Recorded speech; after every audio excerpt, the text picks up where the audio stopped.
Salamo 4:30.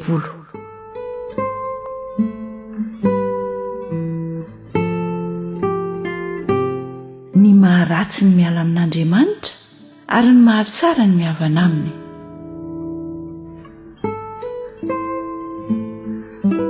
Ny ota milaza tao mipokony amin'ny ratsy fanahy hoe tsy misy fahatahorana an'Andriamanitra ao aminy, fa miara-habatena izy ny amin'ny tsy ahitana ny elony ka hankahalana azy.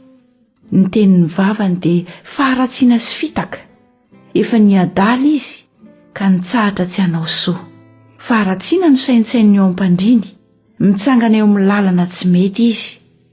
Ny ratsy tsy mba laviny akory. Jehovah mipaka amin'ny lanitra ny famondram-ponao, miatra amin'ny rahona ny fahamarinanao. Ny fahamarinanao dia tahaka ny tendrombohitra avo dia avo, ny fitsaranao dia toy ny lalina indrindra.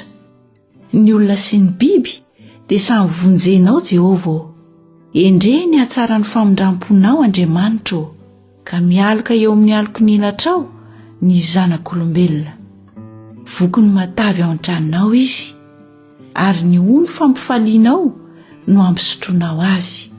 Fa ao aminao no misy loharanonaina, ny fahazavanao no ahitana fahazavana. Ampahareto amin'izay mahalalanao ny famondram-ponao ary ny fahamarinanao amin'ny mahitsy fo.